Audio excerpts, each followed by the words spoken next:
I went outside of this place 2 years in Colorado. They're just Missouri.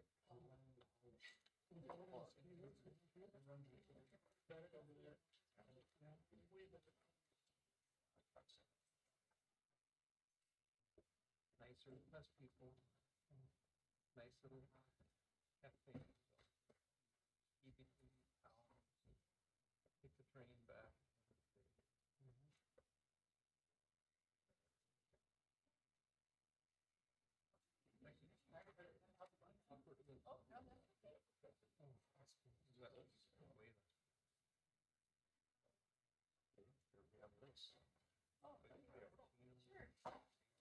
On the back. Out of the bills. Oh,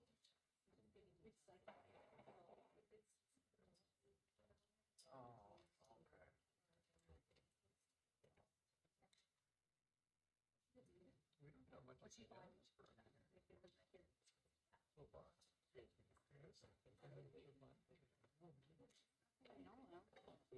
We could make it so. And one lady called. Kind of areas consideration. She might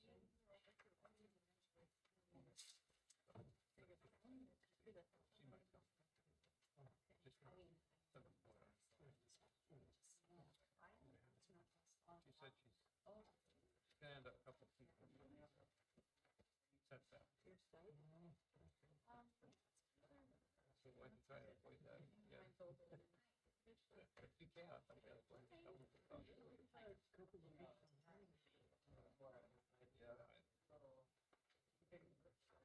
If you want to, I said you come.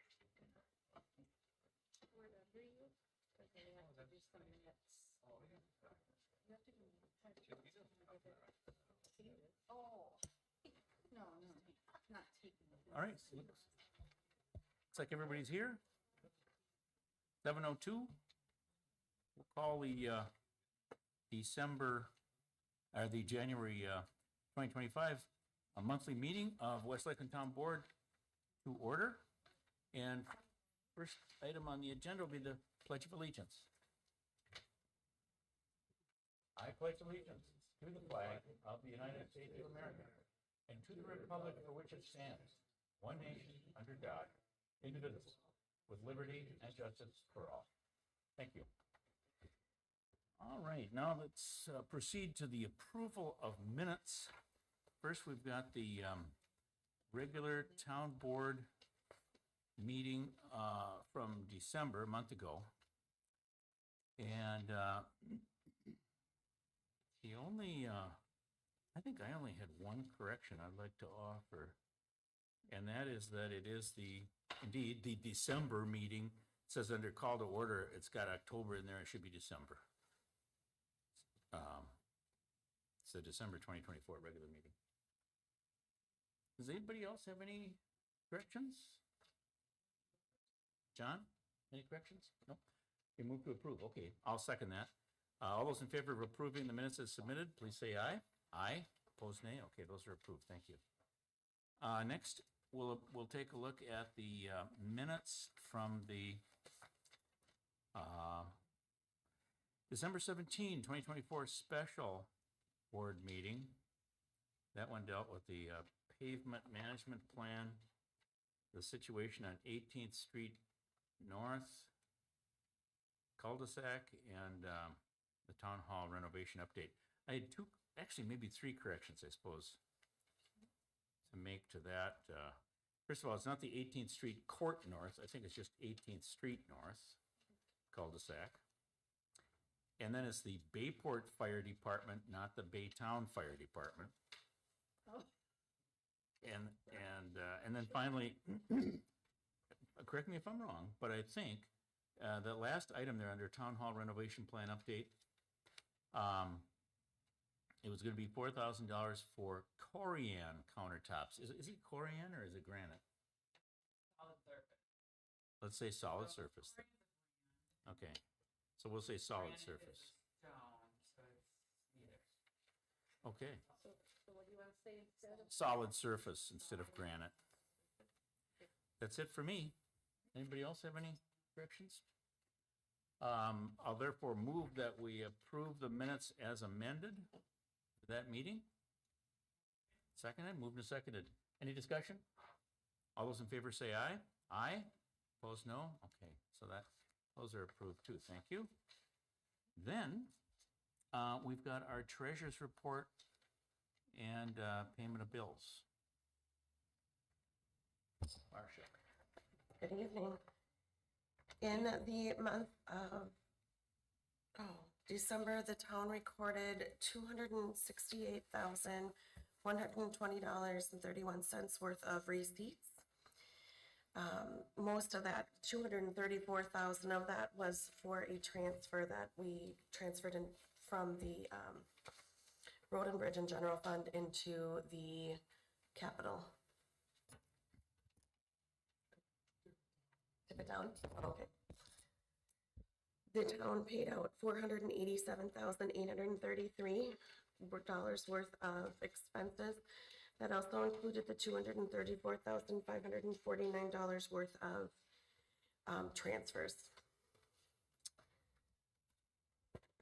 The town recorded, I believe, $26,000 worth of interest in the month of December, bringing the total current assets to $3,407,233. We do not have any CDs coming due until February.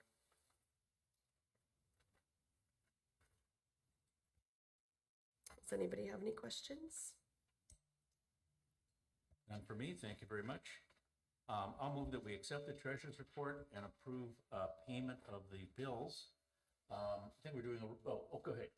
Question, what's truth and taxation? What is that for? Truth and taxation. This one, Yeah. So, Marcia?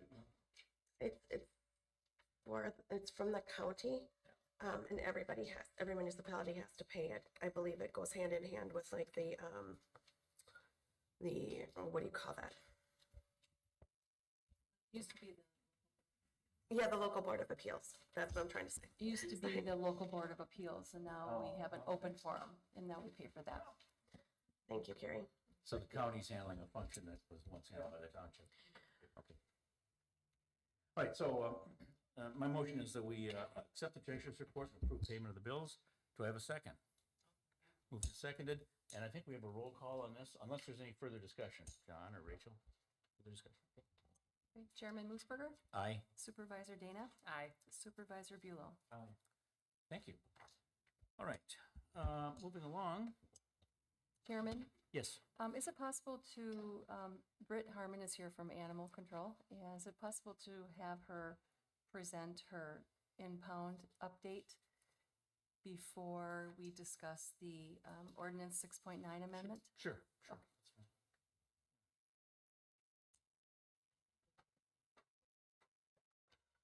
Hello again. I saw you last year. Was out here, but flattened out a little bit now. So I am here in regards to impounding. So we had an unexpected change. The impound partner was Otter Lake Vet Clinic in Hugo. They ended their impound services. They don't have staffing. They don't have staff that have the training that they need or the space for housing impound animals. So this prompted us to bump up the contract that you received in September that was in a draft format to instead make it active. Ideally would have been the first of the year, but it's okay. And that impound agreement will then extend into when we would have signed it in May.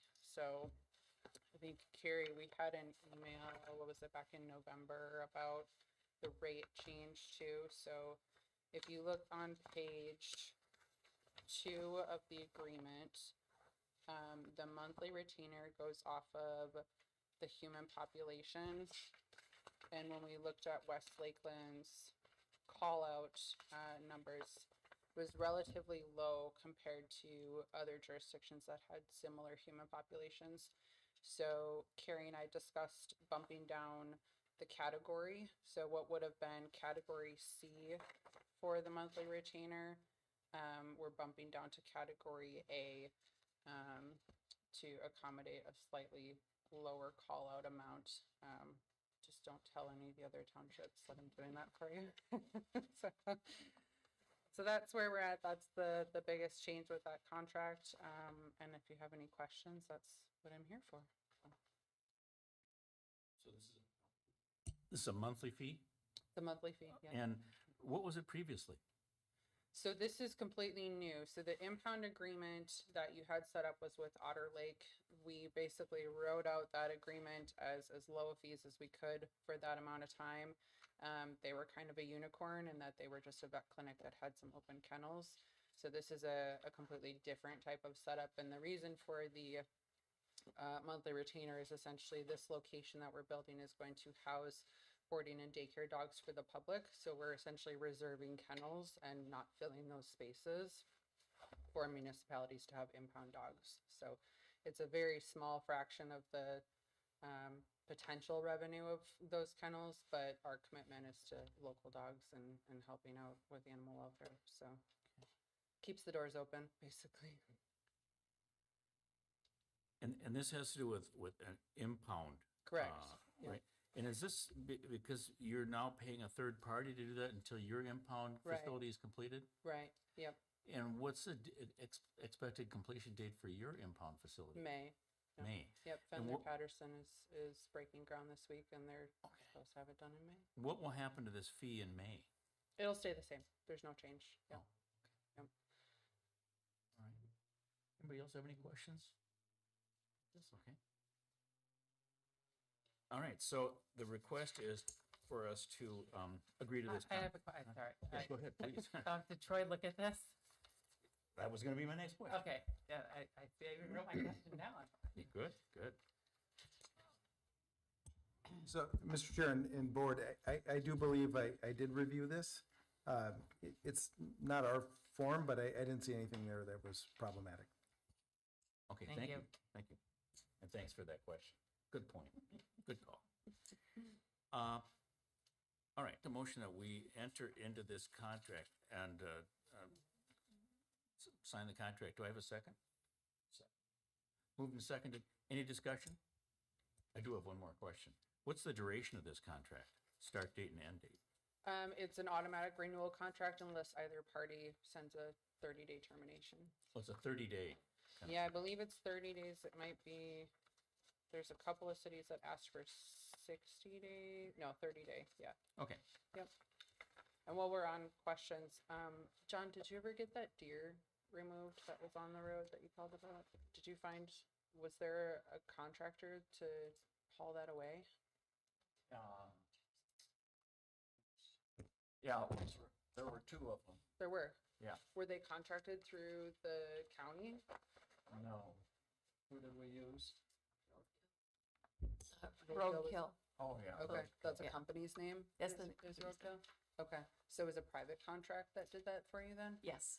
Okay, all right. I heard it was kind of right in the driveway they called. It's like, I don't have a way to, to haul your deer out, so, but I'm glad you found a resource for it. Okay, all right. We're good. All right, any further discussion? I assume this is gonna require a roll call vote because it commits us to pay a fee. Chairman Moosberger, Aye. Supervisor Dana, Aye. Supervisor Bulow. Okay, thank you. So we'll take care of signing this and move that along. Thank you for your information. Appreciate it. All right, let's see. Next would be the, excuse me, reviewing the updated proposed accessory building amendment to the ordinance. And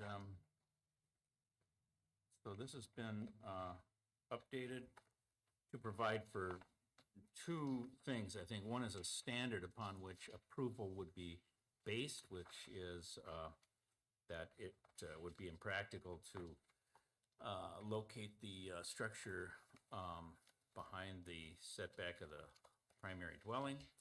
And the other thing is to establish the requirement of a public hearing with notice to go to neighbors. I think it's within a quarter mile or thereabouts of the public hearing.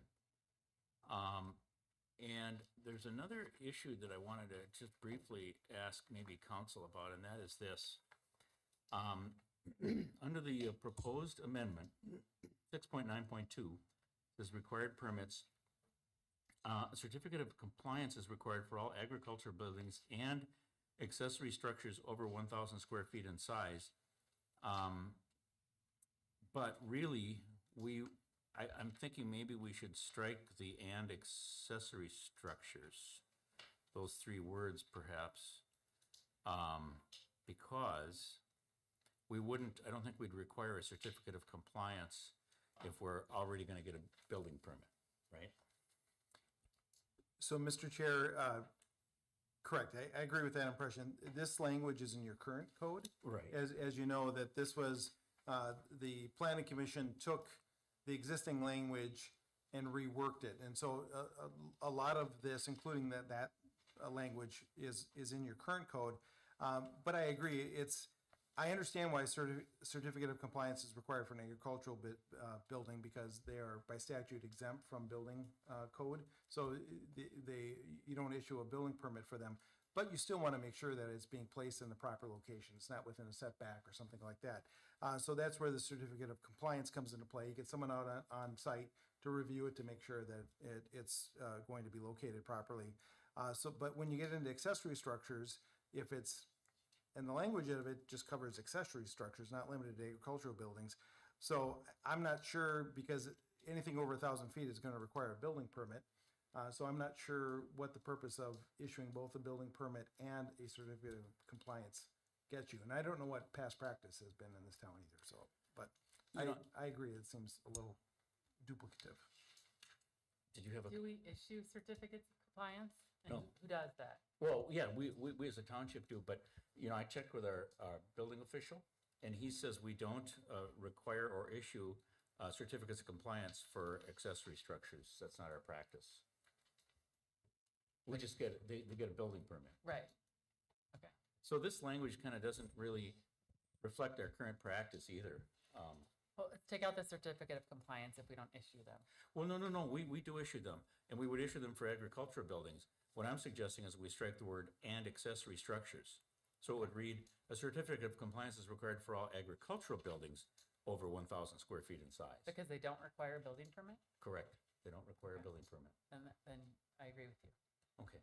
So what I'd like to do is I mean, I think, I like what Troy has done in rewriting this. And so what I'd like to do is move that we adopt this ordinance change, but with the amendment of striking the words "and accessory structures" under 6.9.2, and striking those words "and accessory structures," and with that modification or amendment, I would move approval of this ordinance. Are there any concerns with the subjective nature of the word "impractical"? Well, I'll let our attorney weigh in too, counsel weigh in, but I think we had a discussion last time that that is not a real precisely defined concept, but neither is the concept of practical difficulties or, I mean, there are a lot of concepts that aren't precisely defined, and there is some, I suppose, discretion or some, possibility for different interpretations of almost any standard you would. Yeah. But because if you get so technical that you've really written it so that there's no need to interpret it, that gets to be a pretty lengthy and maybe an impossible, ordinance. I'm okay with it. So I'll move that we do adopt this with the striking of the words "and accessory structures." Do I have a second? I'll second. Is there any discussion? John, you got any thoughts on this? No. Anything? Okay. Anything further? All right, so all those in favor of adopting this ordinance then with that amendment, please signify by saying aye. Aye. Opposed, no. Okay, so the ordinance with that amendment passes, but now do we need to do another, can't remember what it's called, but kind of, Summary resolution. what's it? Summary resolution? Yeah. Thought I sent one in. Oh, okay, all right. Let me see if I missed it in the packet. Did that not make it to the packet, or did I forget? I probably just missed it. I didn't see it in my packet. It's in the back of your, Oh, there. oh, yes.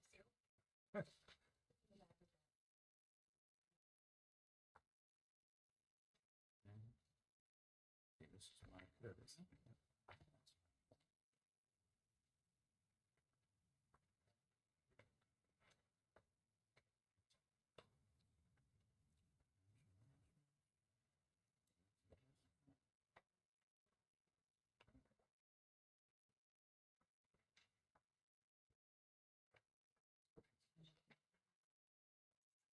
That's my, oh, I see. I-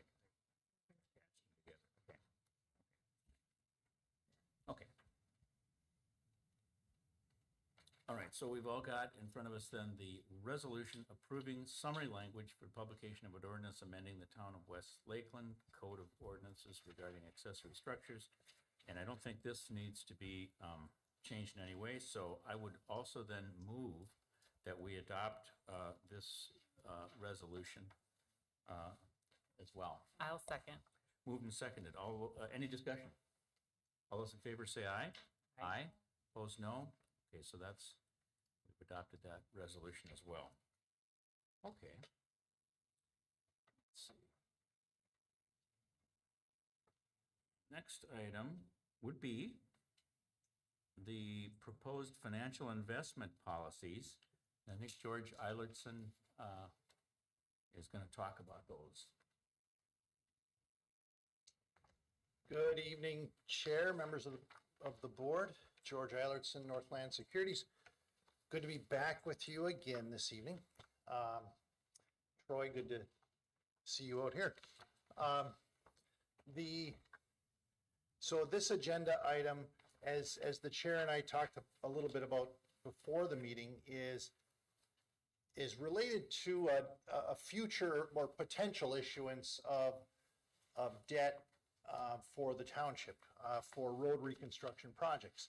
And thinking ahead of looking at the township itself, looking at a lot of the factors that go into a bond rating and what are, demographics, location, finances, et cetera. Some of these factors that go in when Standard & Poor's and Moody's do a credit review of a municipality is the one thing that the township, I thought, might consider is looking at your policies and procedures. And so that's the process. You've got two policies in your packets this evening. You've got financial management policies as well as an investment policy. Thank you to members of the board for reviewing those. Thank you to staff and your attorney for reviewing those and providing comment leading up to this meeting. I think that's really important because the policies themselves are, and I'll admit I'm not the attorney, I'm a finance guy. So I'm here standing in front of you because having policies and procedures in place will benefit you when you come to the potential future issuance of debt. I'll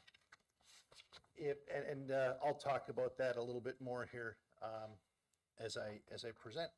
But just to give you a little bit of a highlight on the financial management policies, I'll say that we're not recreating the wheel. What most Minnesota municipalities do, whether it be townships or cities, there's good policies out there, and there's maybe not as thorough policies as well. So what we did is reached out to other municipalities that we work with that we feel have strong policies, very thorough policies. I believe Marcia reached out as well.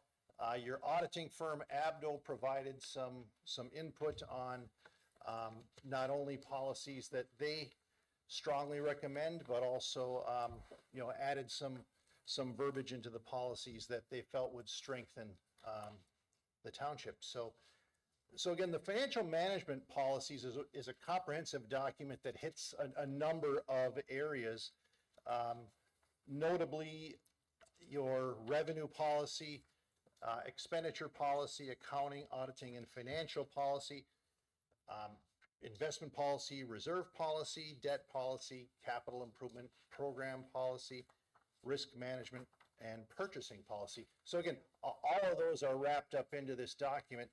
And just a couple highlights of a few of these policies are the operating budget policy it highlights the operating, it works with you to ensure that you've got operating expenditures that they're consistent with past expenditures and respond to long-term objectives rather than short-term benefits. Your reserve policy, a very common policy for Minnesota municipalities. What it does is it maintains 50% of your general fund operating budget, that's always in reserve. That's a very common number. The state auditor's office typically recommends 3 to 6 months in reserve. As you know, that there's times of year when you have an influx of revenue, but yet you have expenditures year round. So that's the reason for the reserve policy, is making sure that you maintain that reserve level at certain levels, in this case 6 months or 50%. The debt policy, that is one that's a relatively new question that rating agencies are asking. And a debt policy is one where you speak to limits that you place on yourself, as well as limits that the state may place on the township for issuance of debt.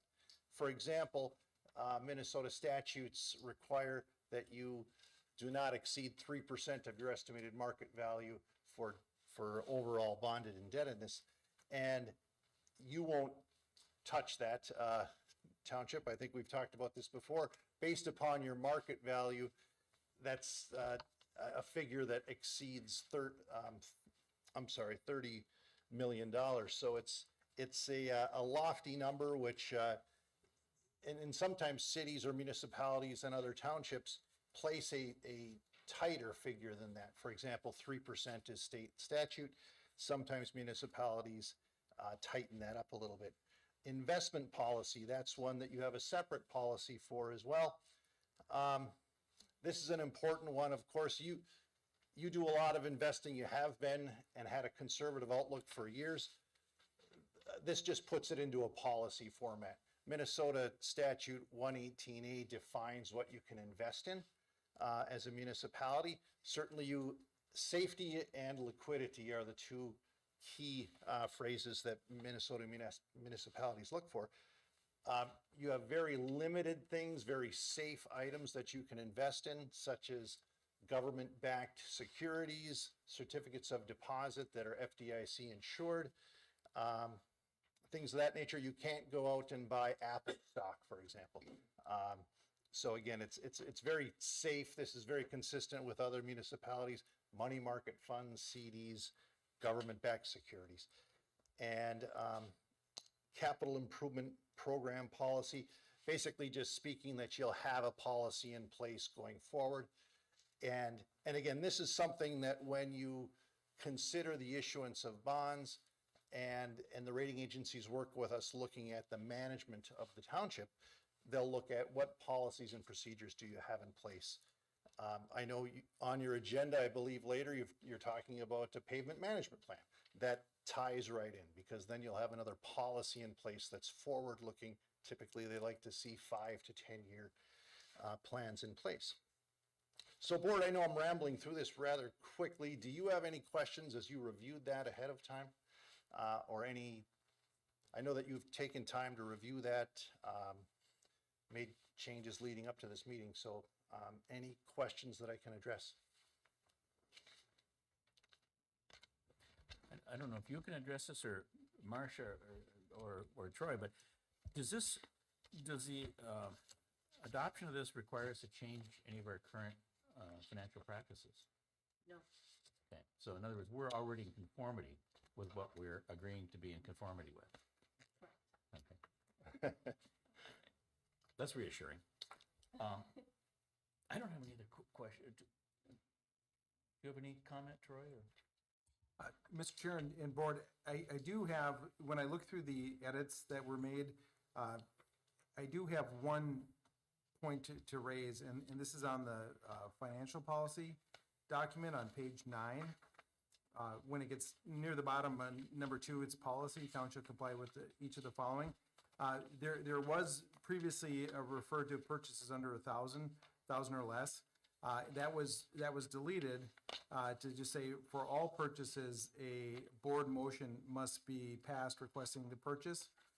I'm just wondering if that might be a little too strict. Like, for instance, if the printer cartridge goes out, you know, typically clerks, treasurers have some discretion to spend up to a certain amount of money to office supply kind of things without waiting until the next board meeting to get okay to buy that cartridge. So I was just wondering if maybe loosen that up a little bit, that for all purchases not expressly pre-authorized by the town board, you know, add that language in there, just so there is, because, I mean, often, and again, I don't know what the board's done in the past, but often they'll say, you're good up to $500 between meetings to buy office supplies or something like that, or $200, $300 or something. So I don't want to preclude that. I think strictly the way it's worded presently, it might say, well, you can't do that. And I certainly don't want to inadvertently tie the board's hands to allow some of that discretion. Or even the road supervisor having some discretion to authorize some contract between meetings. So I would just recommend, and again, open for discussion, but for all purchases, and then adding the language not expressly pre-authorized by the town board, board motion must be passed requesting the purchase. So that's that. And then I just noticed a typo under C. It should be buying and selling, not buy and sell. But that's it, Mr. Chair. Oh, I see. Okay, so, well, so let me understand. Okay, so the language under sub-item A says for purchases $1,000 or less, a purchase order must be completed and signed by the town employee requesting the purchase. The town chairperson is authorized to approve the purchase order. So your point is, that's a little too restrictive because it would require board action for even a $5 item or something. So, Mr. Chair, the version I'm looking at has that deleted. Okay. So I think we're dealing with version issues because the one I have, that was changed to just say for all purchases, board motion must be passed requesting the purchase. A board motion must be, so that's just a blanket statement that everything has to be. I think I saw a version like that at one point, Yes. but the one that's in our packet. Yeah, I have the same, I mean, I have comments on an old version, so. What's that? My comments are related to an old version as well, so I think we have some versioning. Yeah. We have some version confusion. Yeah. So how can we resolve this? Well, I agree with Troy's, the $1,000 limit. Yeah, I agree with that too. Okay. I completely agree with that. Is that the only thing that you took issue, that you had a question on? Yeah, when I reviewed it, the changes that were made for this last go around, nothing else jumped out at me. You know, frankly, leading into this, some of the concerns I had on the financial policy, again, not being the finance person for the town, just struck me as, I wonder if the town really follows that. And I think the changes that were made recognize that and took a lot of that language out. So that gave me comfort that now this is being tailored for how you actually operate as a town. So once that was done, because, you know, as was indicated, this really is consistent with a lot of policies you see around. But frankly, I think this was, well, I know it was drafted more for cities than towns, and they have staff and they have directors and things like that, you know, frankly, you don't have. And so some right sizing of this policy was definitely needed, and I think that was done. All right. And maybe to further that point, Troy, and thank you for that, is tonight, if you don't act on it, I mean, it's at your discretion. It's on your agenda. You know, you've reviewed it leading up to this meeting. I appreciate that time. If it's something you want to continue reviewing and making comment on, and move it to February, entirely your call. I do agree with Troy's comment that that a lot of the policies that get filtered around from city to city and town to town are originated at the city level. So some of this speaks to maybe a little bit more like finance director or a multiple staff being on board, so. Well, what I'd like to do, I think, is to approve the version, which I guess we don't really have in front of us. Maybe we have to have it in front of us before we can approve it. But the version that you have vetted and approved, Troy, with the modification that you talked about. So I wonder what we can do. Can we have a vote on this now, and then we'll get the final version for signing in the coming day or days? Or do we have to Mr. Chair, reconvene? you could, you did all receive it today by email. So that, the red line showed. And I did review it. Yeah, so the red line does show the more current version. But yes, you could either do that or wait till next month, if that's not gonna cause any issues from a timing perspective. No, not at all. Fine, let's do that.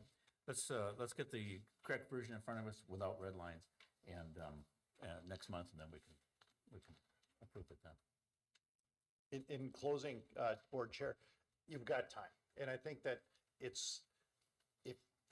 in talking with Chad, your engineer, about your potential upcoming project, you'd be looking at, very possibly looking at the issuance of debt around the spring, Yeah. May, June. And so it's nice to not have the policies maybe on your April agenda where it's done just before you have a rating call. But done January, February, I think this is good timing, so. All right, thank you. That sounds good. Does anybody else have any other questions of Mr. Atherton before we let him go? You? No? Not. Okay, I saw you hit the switch. All right, well, thank you very much for your help on this. Appreciate it. All right. Planning Commission. We've got the RFP for the planning and zoning consultant to discuss.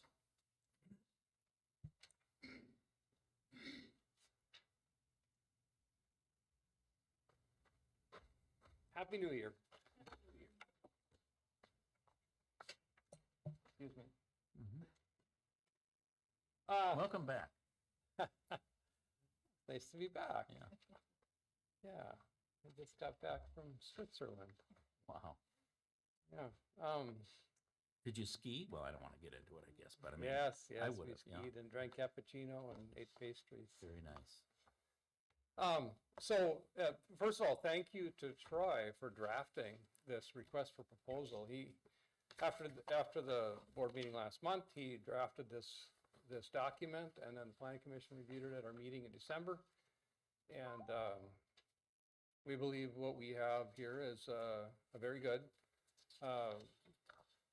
document of planning commission or planner responsibilities and a schedule around a request for proposal. So maybe I'll just talk through that with you. I don't know if you've had a chance to look at it. It's a 3-page document, a request that would be published. We're suggesting it should be published in our designated newspaper. I suppose that's the Stillwater Gazette, right? Yep, and then posted to our website. And then any of us would have an obligation to inform potential planner candidates or firms that this is being advertised for a proposal. And the schedule is outlined in the first page here. We're hoping that this could be published by the end of the month, and then allowing 2 weeks for the firm to provide responses. And they would provide the proposal to the clerk at the specified date and time here by 4 p.m. on February 14th. Then the planning commission could review these proposals at the February meeting. We could interview candidates in March and make a recommendation to the board in April. Does that sound reasonable? Yeah. Yeah? Sounds good. And again, our suggestion is that this would be submitted to the clerk at a specified time. Proposals received after that time probably would not be eligible for consideration. and no proposals would be reviewed until all of the proposals have been received.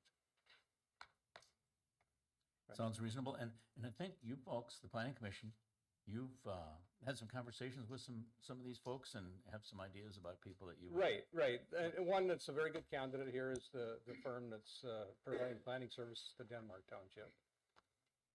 So I'll call them and tell them that this is being advertised, give them a copy of it, and put them on notice. And the other one was the firm that's providing services to Grey Cloud Island. And I guess we'll inform TKDA as well, although they declined to consider this because they're providing services to Baytown and they think that's a conflict for some reason, yeah. And maybe there's others, so. Yeah, I'll probably call them and just tell them what's going on here. So let's just go through it a little bit. There's background section here on what West Lakeland Township is, our population, our comprehensive plan. Could you scroll up, Betsy, or scroll down, whatever works here? Keep scrolling. Maybe keep scrolling. We have a section on the what the services would be, right? Assist with processing zoning requests, review zoning applications, attend planning commission and town board meetings as requested. And we talked about this, I think, last month too. That ideally, the planner would attend remotely, just for a period of time that we need them involved.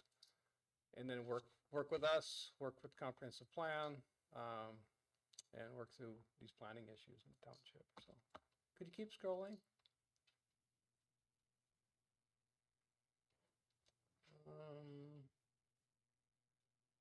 Yeah, let's see, maintain files as worked on here, and then any other duties, there's kind of an open item, any duties as assigned from time to time. Time to time. So the proposal that would include the information around the company, the areas of expertise and services they provide, the qualifications of the firm, identify the communities they're working with, provide a resume of the primary consultant that will be working with us, and outline what the applicable rates and expenses would be. We anticipate this would be an hourly fee, and unless we defined a specific project that maybe we wanted a separate fixed quote on. I don't know what that would be, but to get started here would be an hourly basis. And then there's the next section, I think, is the considerations that we would, our selection criteria or considerations here, the consultant's ability to provide the services as outlined, their approach to meet our expectations, the capabilities and experience, and then, of course, the rate of the proposed compensation. I think it's covered pretty well. And again, thanks to Troy, because Troy did 95% of this, and we agreed with most of that, massaged it a little bit, and this is where we ended up, so. Any questions, discussion on this?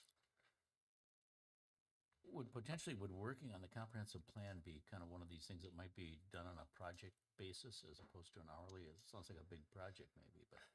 I don't know, Phil. I don't know. Maybe we could, maybe we've got to kind of hash through that, how we're going to approach the next round of comprehensive plan. Mm-hmm. So we're not foreclosing ourselves by anything we're doing now from treating that as a special project and then contracting with this planner or somebody else to assist with a big project. That's correct, because we can define a project as time goes by here. Yeah. Okay. Sounds great. So hopefully we get a few good proposals and the good qualifications or candidates here that we can vet and get something going in the spring.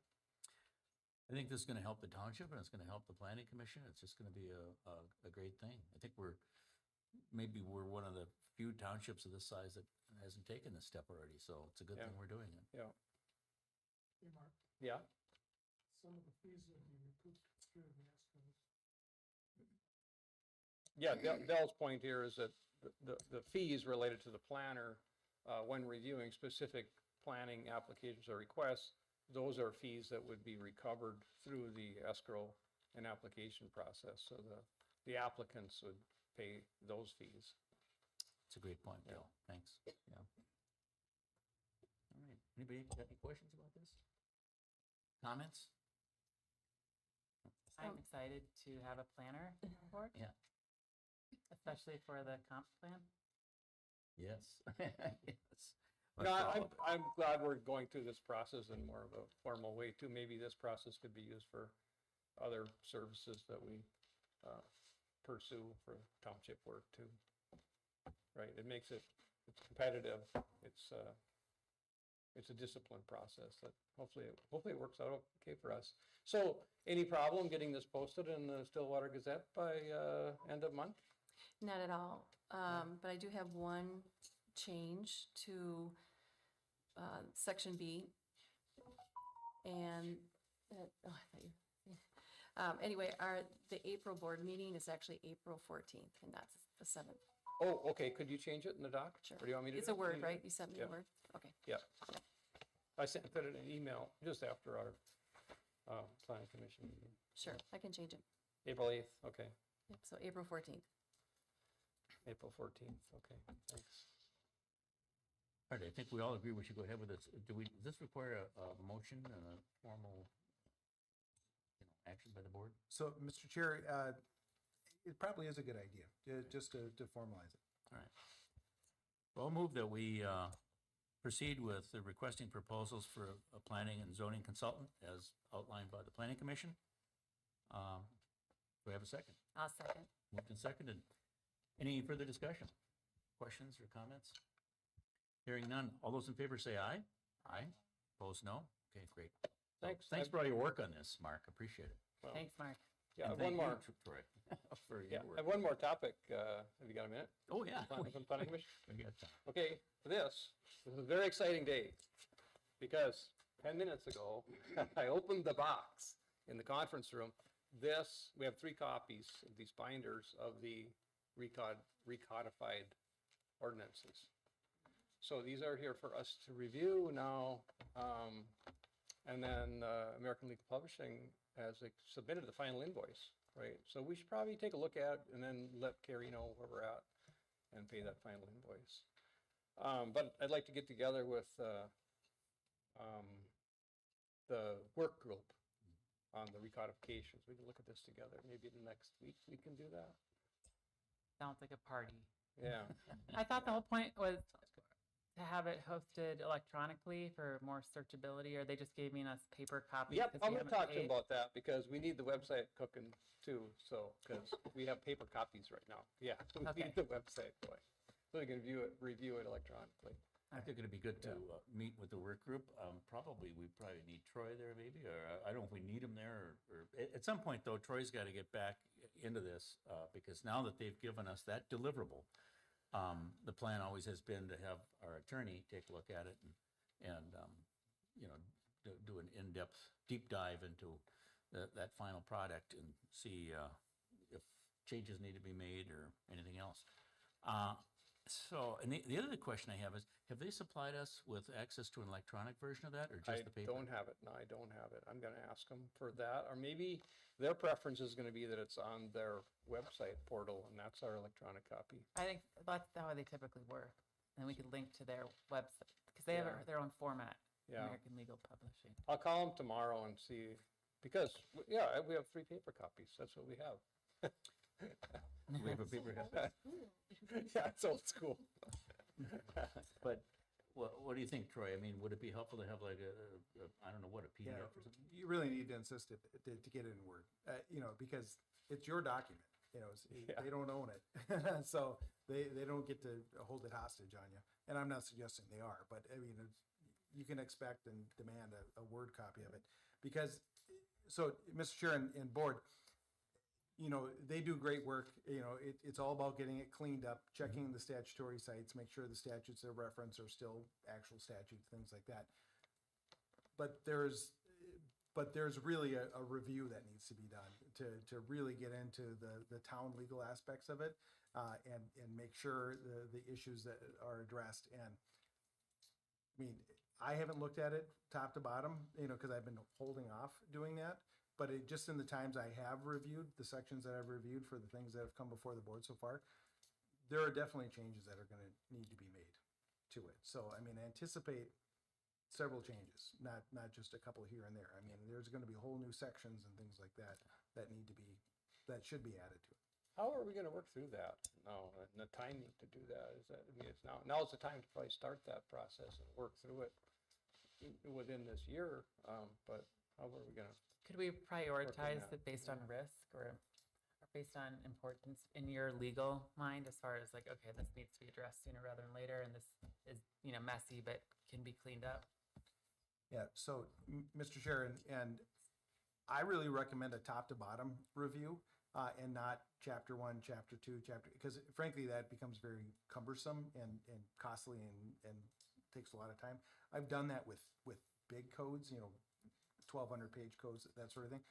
This is a big code, and it is going to take some time to get through, but it's not going to take months and months and months to get through. So, I mean, what I anticipate is creating, hopefully getting this in Word, so I can save it as this is what we have so far, and then I'll work on a new version of it, kind of top to bottom, make all the changes with the idea that ultimately you end up with a version that you can just adopt wholesale, and that will be your new zoning code. Well, let me get the Word document and distribute that, and then let's get a discussion scheduled. Maybe I'll send out an email and see if we can find a time when it'd be the work group and Troy could talk through this. And then it'll be up to what kind of schedule, I guess, you have, Troy, to go through this. Mr. Chair? Okay. Yes. Can I just add, so the review I do is not to change setbacks, height restrictions, Right. what uses are allowed in which district. I mean, that's not what I'm talking about. I'm talking about, procedural things, the hearing process. We've talked briefly about really should be before the planning commission and not the town board. Just things I've learned over the years, sometimes things I've come up with or things I've backed into the hard way. Kind of bring all of that experience and knowledge forward, and this is what I recommend that you have. A lot of it is not going to change the regulations in the town, but it packages them in a way that I think helps the code be more defensible and understandable. Right. As I see it, American Legal Publishing has provided us with a very valuable deliverable in the sense that they've organized it in a cogent fashion and so forth. They've checked statutory sites to see that they're still valid and so forth. But one thing that they maybe haven't done, that maybe this review will be doing, is going through and finding inconsistencies and difficulties like the one we just found that was in our pre-existing in our setback ordinance that we looked at. The idea that our ordinance currently calls for a duplication of effort in the sense that it requires a building permit and a certificate of compliance for all outbuildings over 1,000 feet. Now, that sort of thing is probably not the kind of thing that American Legal Publishing is cleaning up, but that's the kind of thing that you're going to clean up. So it's going to have a two-stage or two-step process to really get a set of ordinances that really makes sense and is cogent and coherent. That's my view. Okay. So, but let's proceed, as you say, Mark, and and start figuring out how that's all going to play out, and I'll try to make myself available along with the other folks. Okay, stay tuned. Then we're meeting next week. We rescheduled our meeting this month because the board meeting got rescheduled.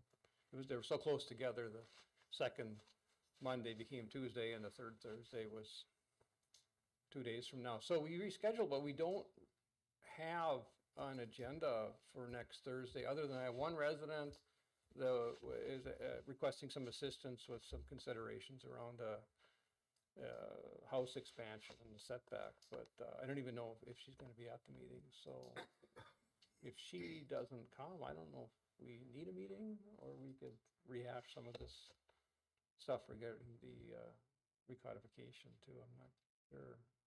Unless you've got something specifically for us next week. I don't think I do, and I don't think you should hold a meeting just to hold it. But if No. you got business to conduct, by all means, So, You've got ice cream to eat. huh? You got ice cream to eat. We do have ice cream to eat. There's like 4 gallons in the freezer here. Yeah, Wow. we've got some serious ice cream eating to do. I'll And that's from August. Yeah. I'm sure it's. So we're gonna have ice cream for next year's party. I don't know if we should hold it over until then. I think we should eat it now. Okay, well, if you don't come up with anything, we may not have a meeting next week. Okay, Thank you very much, Mark. yeah, thank you all. Thank you. Appreciate it. Thanks. Sure, please do, yeah. Oh, and this too, yeah. Okay, M&S tree removal, tree service agreement, proposed, update or amendment to that. You want to just briefly introduce this topic a little bit? And then, see, am I correct that the version we've got here in our packet contains some amendments that you were looking for, but is also in the format that's been drafted and approved by council, by Troy, is that right? Or not?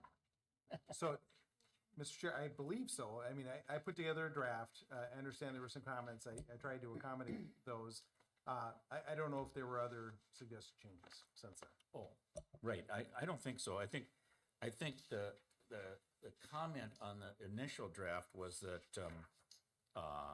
we needed some more definition around the, which one was it? It was the data practices part. I think that's been changed and updated to your satisfaction, right? Matt? I apologize. I didn't know we were actually discussing this tonight. Wasn't Oh, aware of that. okay. I did read it back there. I have not received the updated version. There are a couple changes I would like to make to the contract prior to moving forward with it. But I guess I'm here to answer any questions you might have. Well, let's see, it seems to me the big change that you were looking for was the charge for emergency, response to a tree down on the road, right? Correct. That was the big thing. And maybe you can explain what you were looking for. This says contractor will charge a $500 emergency response charge for requested same-day removal of downed trees blocking or obstructing a road due to a storm or high wind event.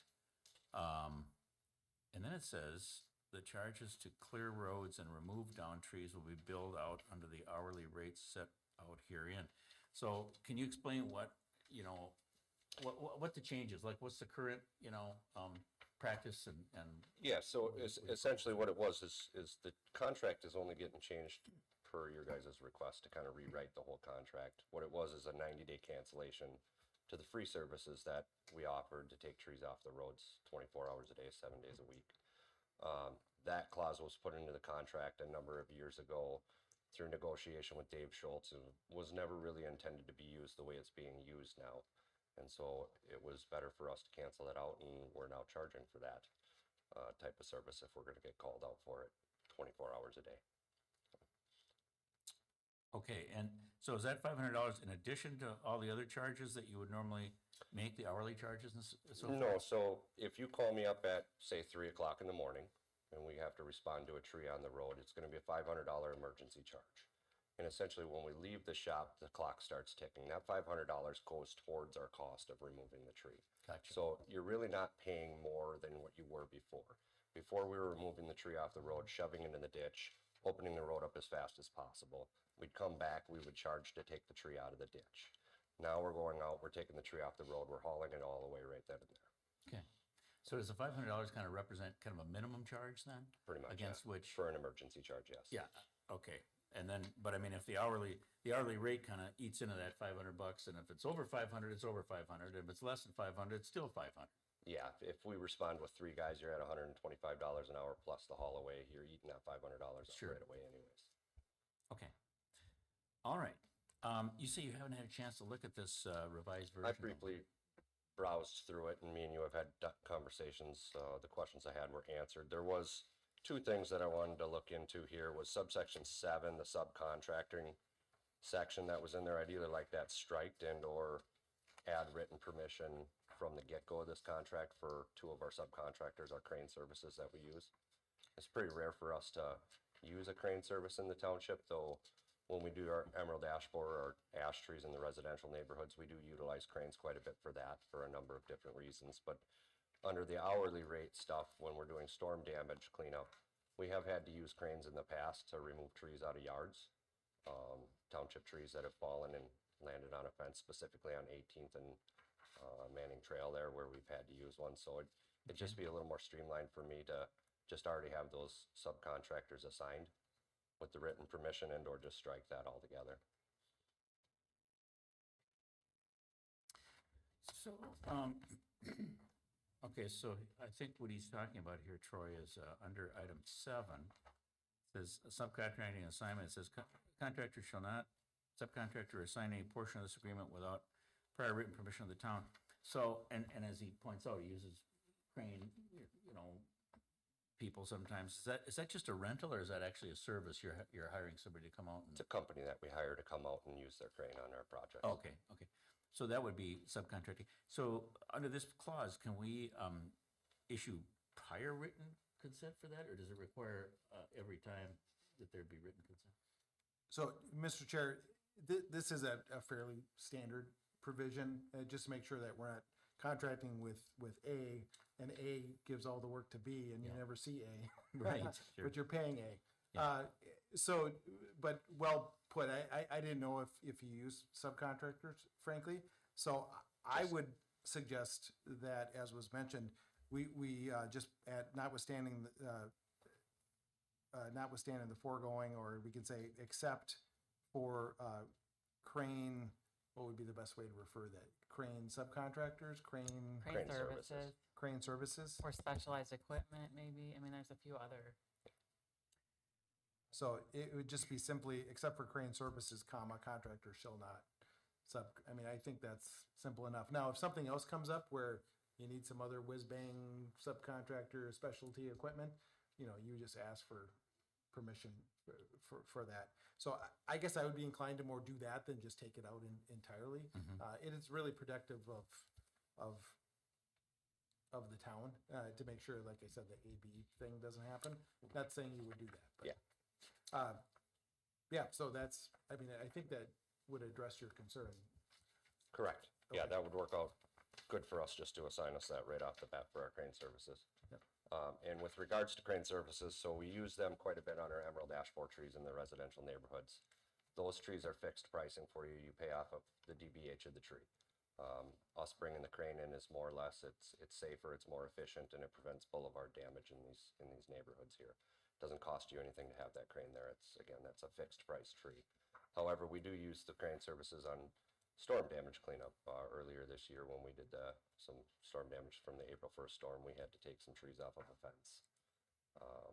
Actually, that was last year or so. So I'd like that added into our hourly rate as well, to be able to bill out for the crane when we do have to bring it in for emergency storm damage stuff, for wind events and whatnot. So another billing to add into the bottom clause if we do have to bring a crane in. Okay, let's see, what's the effective date you were looking for on this? Was it February sometime? March. Oh, Early March, effective date. So we got some time, maybe we got a few things we gotta hash through here. Yeah. Before we have a final thing. As long as I mean, if this can come back for February adoption, that would be great. Let's do that. Yeah, there's no need to sign Okay, this now. so what we'll do is we'll try to talk about some of the details of this contract and hammer this out and come back with a final product at our February meeting and finalize it then. You have a comment? Another way that could be addressed is for Matt to provide a list of contractors. We've done that in bids. And then it's all covered, whether you need a crane or extra trucks or anything. Yep, we only have 2 crane companies we use. Yeah. Okay, that's good thought. So maybe we'll incorporate that. But anyway, we'll try to hash this out and be ready in February with a final contract that you've had a better chance to look at. Perfect. Sounds good. Thank you. All right, thank you very much. Okay. All righty. Chad, Focus Engineering, we got a couple of things to talk about here. Bolton and Mink, who are they?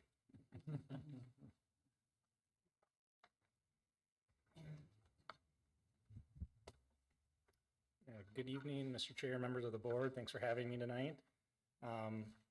Effective as of the new year, the company I had worked for the previous 12 years, Focus Engineering, was acquired by Bolton and Mink. So with that change, I'm now an employee of Bolton and Mink, and I submitted a proposal to continue as your township engineer with an amendment to the general services contract that you are already operating under with Bolton and Mink on other projects they're currently working on for you. So hopefully the letter proposal and contract amendment made that into your packets and you had a chance to review it. And I'm here to answer any questions regarding the proposal, services, or amended contract.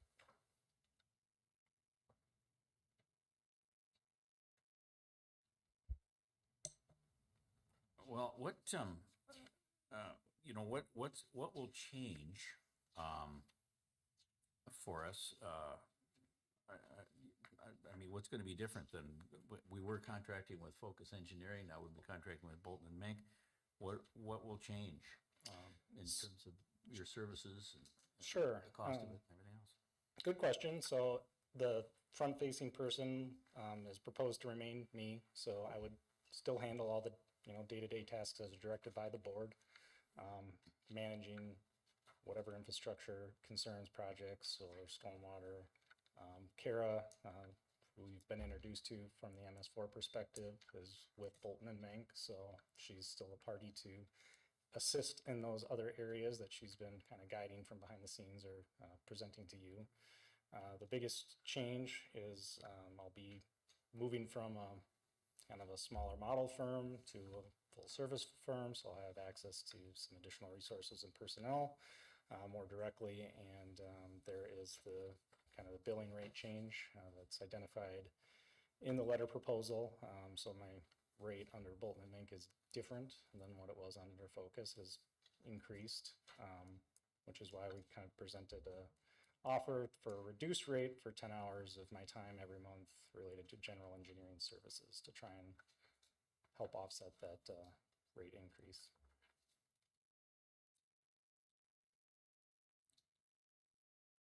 Now, I note a number of, there's a schedule of fees also attached to the contract, and there are a number of different, types of professionals listed with fee ranges. So are we likely to see billings from some of these other folks and not just billings from you for the services that you routinely provide? I wouldn't say so necessarily from the routine services that I've provided. I would have the opportunity to assign somebody at a lesser billing rate if the task requires maybe somebody with a little less expertise to go out than I possess. It's just kind of being studious of the township's money would be the goal and how I'd use those personnel. You're currently under contract with them for the pavement management plan and the 2025 street improvements. So people within those different categories at those different rates are currently billing to accomplish those types of projects. That's where I would expect you to see other personnel more commonly on an invoice versus general services, unless we have a direct conversation that makes sense to bring somebody else in. Or I can provide somebody at a lesser rate to still provide what you're asking to. Are there any efficiencies by everyone being at Bolton and Mink? Maybe not financially because you're all, working, but maybe operationally with the road project? Yeah, I mean, that having direct access to the team I'm officing down 3 offices from Mike Warner, who's helping with the pavement management plan and doing the design. Their design team's right there, their construction team's right there. So there's some efficiencies of just being in that office setting directly with them to Perfect. have really direct, immediate feedback on items to keep the process moving forward. So I do think that efficiency exists. Thank you. And can you make sure you submit a planner, or Bolton and Mink submits a planner of your proposal? I may have messaged somebody about that already. Okay. So. Okay, and so then, just comparing the rates, in kind of full disclosure on that. So your proposal is that you provide up to 10 hours at $100 an hour, And anything beyond 10 hours would be 188 per hour, right? Correct, specifically for general engineering services identified in the task 1A, Right. which is most of the work I've been performing on behalf of the township today. And so I'm just curious, how does that compare with the current rate that we're paying? So when Focus Engineering existed, my rate was 125. Okay. And I'm just also curious, do you have any idea how many, what is an average of hours that you're billing, have been, as time has gone on? On a monthly basis? On a monthly basis, I think my average invoice was $1,000 to $1,500 a month. So 10 to 15 hours. That may have included a little bit of Kara's time, depending on the task. Yeah, That's all right. And That should I have suppose come- there's no reason for that to really change markedly with this, is there? Assuming our needs are roughly the same. right. I would just be making sure that I'm taking the direction from the board appropriately and spending the right amount of time on the task. Okay. John, did you have a question? No? Okay. All right. Okay, so the ask is for us to sign this addendum to the Bolton and Mink contract that we have. Is this something that Troy either has looked at or should look at? So, Mr. Chair and Board, I did look at it. I made a couple minor tweaks to it that Bolton and Mink were okay with, so Okay. in my opinion, it's perfectly fine. I also looked at the underlying service agreement as well, which I believe I looked at before, and I don't have any concerns. All right, great. Thank you. All right, so I would move then that we accept this services agreement, professional services agreement with Bolton and Mink, our town engineer's new employer. Do you have a second? I'll second. Moved and seconded. Any discussion? I assume you got a big raise then? Don't need to answer that. It's a rhetorical question. Yes, okay, good. All right, any further discussion? Probably requires a roll call because it's contracting. I don't really know if it does, but probably wouldn't hurt. You're fine with that. That doesn't do it? Okay, so then all those in favor say aye. Aye. Opposed, nay? Okay, we'll enter into that contract. So thank you very much. Do you have any other topic? You do have some other things probably, don't you, to talk about? Yeah, you do. Yeah, so we had the special meeting to discuss the pavement management plan on December 17th, 2024. Received some feedback on layout and funding and different methods of maintaining your pavement moving forward. Really, some of the steps that have been taken is more on the trying to get our arms around the financial side. We had a meeting with Marcia and George this morning that starts to identify how do you come up, who's the right person to come up with a financial plan, making sure that we're showing the right capital projects coming out of the capital improvement fund, which is important to know that we're not saying you can fund an overlay with this, but you really can't. So some of that double checking is going on from that aspect, and I'm hoping to be bringing forward a draft plan for final review and approval at the next board meeting. That's kind of what's happening on that. All right. Okay, that sounds good, yeah. And do you have any comment? Well, related back to financial policy, so one of the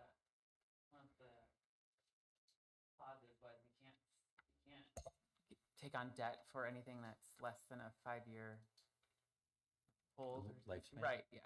So that, I had a question based on that about the payment management, but it sounds like you're working on it, how to work that out. That'll get a little more complex on how we budget for different things. And it's just, Right, so you have your road and bridge account, which you're using for truly maintenance, which you can't issue debt on because it's just maintenance. Then you have your CIP account, which you're funding through a tax levy of sorts. And then you have the opportunity to issue debt to pay for capital projects. So making sure the plan identifies what improvement can be funded on which of those three options is something we're trying to make sure is clear. Yeah, and then after that is done, we're gonna have to just think about the effects on the property taxes or on the tax levy. Definitely. Yeah. Yeah, and in fact, weren't you, I think you were in the, I think you were kind of looking at, like maybe 3 different scenarios. You know, one of them involving potentially bonding on a schedule of some kind. Another scenario involving, you know, kind of living within the current levy. Another scenario involving levy increase. And so those were different scenarios that you were, I think, analyzing to give us an idea of, you know, which of those we would select in order to, you know, optimize our road maintenance going forward within the budgetary constraints that Rachel's talking about.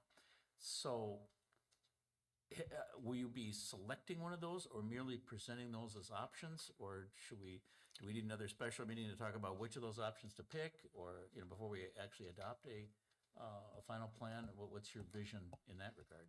That's why I had the meeting with the financial people this morning, is because that starts to get out of the lane that engineering is comfortable like finalizing and outlining, and then the financial plan, either Northland Securities kind of perform these types of scenarios and plans. So that's something that we're trying to identify the best way to present that to the board and make sure that they're aware of what options and what that really looks like to your taxpayers. It kind of seems to me though, if you are gonna be presenting, you know, 3 different kind of scenarios that have pretty significantly different, you know, outcomes, I guess.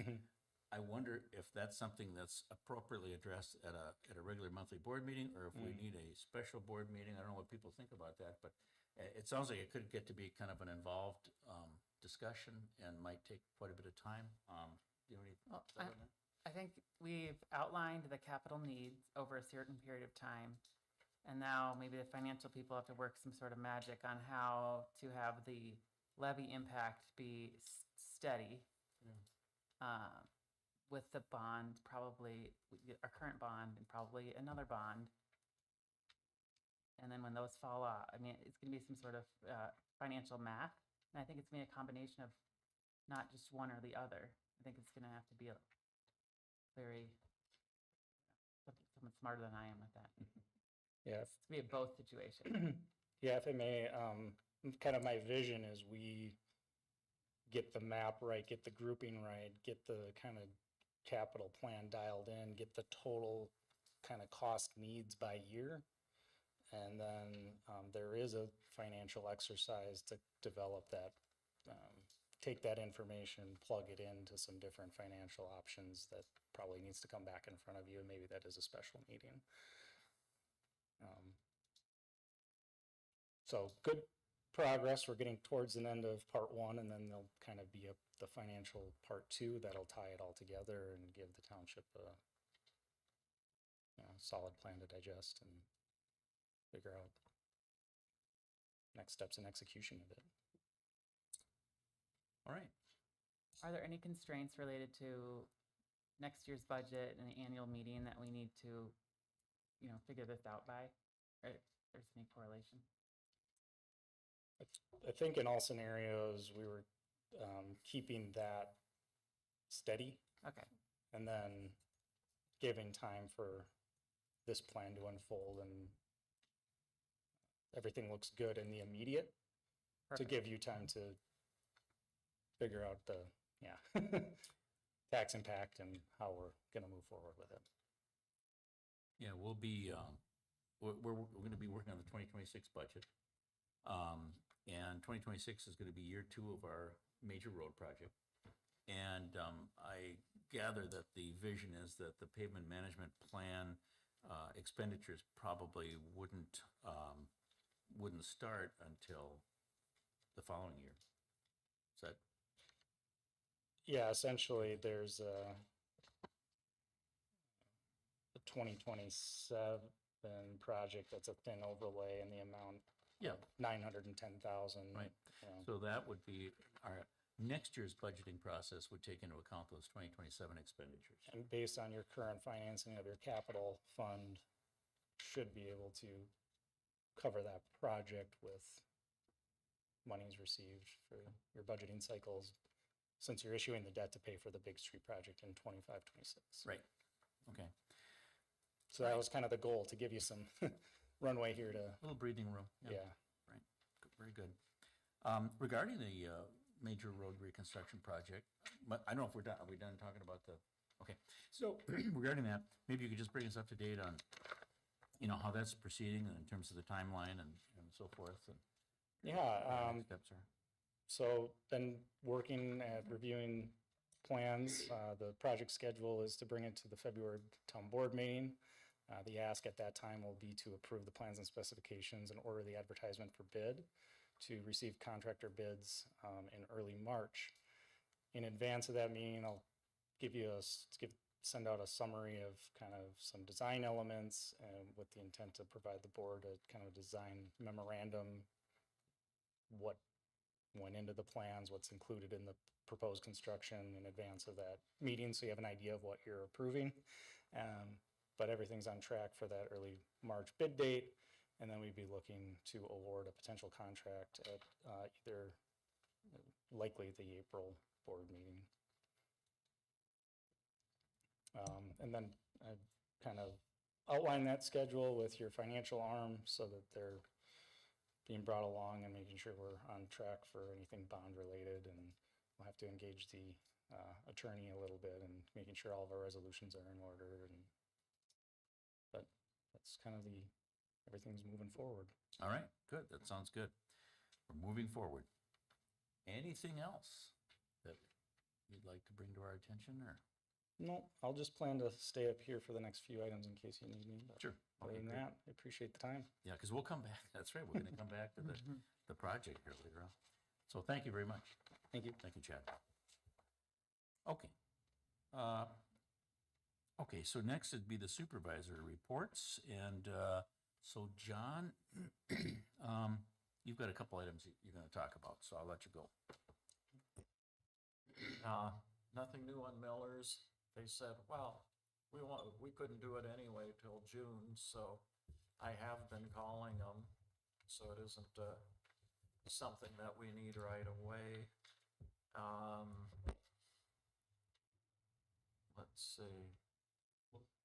What's that for? Is Well, it- that's, I think you're talking about the 28th Street 28th Drainage Street. Improvement Project? Yes. Yep. It's some lowland, some almost wetland, so they aren't gonna be going in spring. But I mean, it always helps to have, an idea what Yeah. what they charge ahead of time, just for budgeting and everything else. So what does Miller say as far as when they could give us a estimate or I asked them if they'd have it for me for yesterday, and they said yes. And called back today, and I didn't get a call back from them. Okay. So I'll stop by in person, I guess, one of these days. Be nice if we could, I keep bringing, I keep bringing, the thing from, M&S Tree. I keep bringing that with me to these meetings, cause I was gonna compare them, but, so if we could get Miller's, Right. sooner rather than later, so we can actually take a look at what the bids are. Oh, and, yeah. I be agree. nice to do, okay.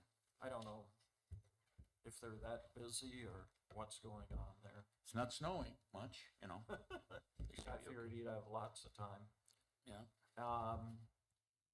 Washington County septic variance for a type 3 system on 6999 Oak Green Avenue Court North. Doesn't matter what we say here, we have no influence on what can happen one way or another. It's strictly a county permit. My personal feeling is it's a gorgeous lot. There's probably a $1 million gorgeous house across the street. And it would meet state code to put something in there. So just out of my curiosity, what is a type 3 system and why do they need a variance for it? Type 3 is a piece of property where the dirt has been disturbed, stripped, moved, or mined. property was mined and then they refilled it. And they do have quite a few type 3 systems in the county. But they said this one doesn't have a foot of natural soil. But according to state law, you don't need a foot of good soil for a type 3 system. What is it? Is it a mound system, special kind of Oh, it mound could system? be any kind of system. It's, previously, they wouldn't allow us to, if you graded off your yard and moved a bundle of dirt, you can't build on it previously. So now they've said, gee, systems do work. So we'll make a type 3 system to take that into consideration. So a type 3 system is any drain field that's over disturbed soil, basically? Yeah, Good definition, okay. but it'll probably end up being a mound. Yeah, would they, yeah. They all are. I thought it was a pressurized system. Pardon? I thought it was a pressurized system. A mound? No, type 3. And I thought they were only allowed on, I don't know, on lots that weren't, that already had a previous building on it or something like that. So I have general questions on what are we supposed to take any action or put any comments in? And when we get these in the future, like, I don't feel qualified to review a 100-page document. I mean, I have some questions like, is this because they want to build their house in a certain area and their house is too big and it's just a convenience thing? Or is there nowhere on their lot that they could put it more traditional system, or is there any risk to our township? So if we don't have to take any action and it doesn't matter what we say, then I guess Right. those questions don't really matter, but like, why are we spending time at our meeting then? Yeah, it's a reasonable question, but have they asked us for our opinion or something, or why do we even have this? This came from the county. So does the county ask in the township what they think about it, what we think about it, or is the county just saying, we're approving this? Well, we can't approve it or disapprove it. No, I think, did you get that email? Yeah, we both did, and essentially it's a courtesy. And if we have any comments, share it, but we really don't have any jurisdiction over it because it's a Washington County, it's their jurisdiction over septic fields. So they're not asking for any comment or input from us, they're just telling us, this is, please be advised, this is something that's going on in your township. That's essentially the purpose of Okay. the notification. Okay. Then you're right, we need to spend more time, I guess. Good. Okay, very good. Anything else, John, from you? No. All right. Okay, that brings us to Rachel's report. Speaking of things we don't have anything to do with and they're just taking it, I'll go to item 2 first, but we have the Baytown TCE Superfund, which is the TCE spill up by Hagberg way back in the day. They've expanded the reach of the plume to 2 quarter sections in our township. It doesn't affect, it just affects the top half or north half of section 28. There's a map here. The procedures we already do with the TC are the same. If anyone's building a house there, willingly knowing it's in this area, they have to test their own well and change their own filters. And if pre-2002 houses in that area that test positive for TCE will have the Superfund pay for their filters and testing. So it really doesn't change anything except the reach into our township. And there'll be a little more administrative and for us because Jenny sends letters out when people haven't reported their testing. Jenny, we can jump in if I'm wrong, but. Can I just interject? Betsy, can you put the map up? It's an interesting map. So the net thing is that they've added a little piece of land in Lake Elmo, and they've added a little bit of a bigger chunk of land here in West Lakeland that's denoted by these slanted lines. Yep. Which of the map, when the map comes up, we'll be able to see that. This is an area, it's around McKean's Pond, and that's pretty developed already, but there might Yeah. be some new housing. But the point being that now that they've added that, people who build there, well, I guess, what is the bottom line? They can't get a GAC filter, based on? No, they can. They're still, they have to have a special review on the well that they want to drill, and then maybe some special provisions on how deep they have to go and such. Oh, okay.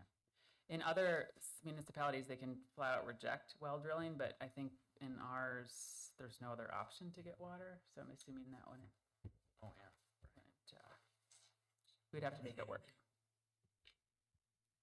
So a Alright. few more postcards and letters mailed out, and that's all. Actually, sure if there is more on my end yet. I wasn't able to attend the meeting, you were, Rachel, so I do feel a little ill-informed, but I spoke with Jennifer Weir from MDH over the phone while I was driving yesterday, and she was trying to give me a summary of this meeting, and she made it sound like anyone who's living in that little slash area, that extra well advisory area they just tagged on now, that's living there already is now grandfathered in, so to speak, because Correct. they didn't know they were in a well advisory area because they weren't up until a week ago. So the MPCA is going to take care of them with GAC filter if they need it, paid for, change outs, reminders. It's not even on me. The only time it'll fall on me administratively is if someone does drill a new well or go deeper than their current well, because then the well drillers will have to, by state statute, test the well, you know, and Right. have to go through that procedure. So. So only if there's new homes there, or new, If there's new wells, I which, can't even tell from this ridiculous map, like what neighborhoods we're talking about and what streets we are talking about. Okay. Right there where it says the W.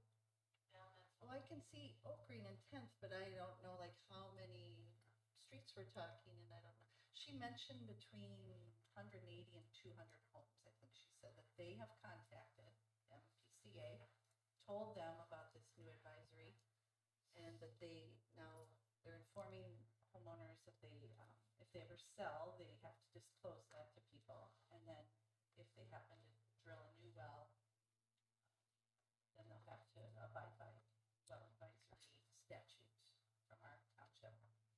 yeah, and this is, Not statute, ordinance from our township, based on state statute, so. there'll also be a new website link, so we might have to relink it on our Yes. website. Yes, she did say that to me too. So I've got to get a hold of that because this map obviously has changed. Yeah. And then there's an interactive map too for TCE and PFAS. Anyone can put their address in and you can see what's going on around you. What Yeah. are the wells, how are the wells testing in your area? It's actually a really interesting map. We already have it on the PFAS section, but maybe I'll add it to the TCE section. So that's my understanding. If I Yep, no, that's am right. wrong on that. I would say if anyone's in that area, any residents, and they don't know if they have PFAS, test for PFAS first, because that change out is more frequent than the TCE, and it's a very long process to change from the TCE Superfund to the 3M PFAS fund. I mean, speak from experience there. But, And once you have both, the PFAS trumps the TCE. Right, so- So then it's right. paid for by 3M. And the GAC filters it's the same solution for both contaminants at this point. So is that clear as mud? No, that's clear. I like it, yeah. Very confusing. The other, is that, any more questions on the other source of contamination in our water? All right, one comment. We have City View proposal. City View is our electrician for the town hall renovation, and we're hiring them directly to run low voltage cabling for our AV security cameras and access control card readers. And Andrew, our new IT professional, is going to provide the actual hardware and program and support it. And then City View will be running the cabling through the ceilings and walls, and also hooking up some electrical to the electronic door hardware. So we're kind of we've already authorized it, $15,000 towards low voltage for the town hall. We're just spending it differently. The City View will be, I think it's $4,900 of it, which is in the contract that Troy had drafted the construction services. And then Andrew will be ordering hardware directly, so we'll pay. So we're just kind of rearranging it. Any idea how much the hardware and its installation is gonna cost us? Yes. I don't, it's not before us now, I know. but I'm No, just curious. there'll be a few changes based on that door, but I think it's approximately 5,000 or 6,000. Oh, okay. So we're netting well lower, under. yeah, but Yep. we're below budget, overall budget on that. I think it's best if someone in our township, if Andrew is supporting it. Yeah. Because when it goes wrong, you don't have to call I agree. some person. Yeah. Not that it's gonna go wrong, No, not that it's gonna go wrong. but No, we might break it. Electronic stuff never goes bad. It just doesn't. So I thought that was a good solution. Yeah, I agree. The only, I have one question about this proposal from City. By the way, this contract that we're gonna be asked to, that's Troy drafted, took Yes. care of that, right? Yeah. Yeah. Okay, so here's my question though. Okay, it says move existing speaker to women's restroom. Is there no longer gonna be a speaker in the vestibule, the entryway area there? Is that what that means? Will the speaker that used to be in the entry area where people could hear it when they're standing there waiting to come in, be moved to the ladies' restroom? Or will There was be already two one in the speakers? ladies' restroom. There always, Yes. oh, okay, so we'll still have the one in the vestibule. Yeah, area. there was no changes to that. Gotcha. Yeah. Okay. And there, I mean, we need to get them under contract to get moving, but we're still coordinating some access control, so there will be likely a small change order based on what we decide on that door. For City View or for Yeah, the for hardware? city, well, for both, because locking that interior door is very problematic because due to code, they swing opposite ways, and just from a door hardware standpoint, it's hard to lock a double door that swings in different directions.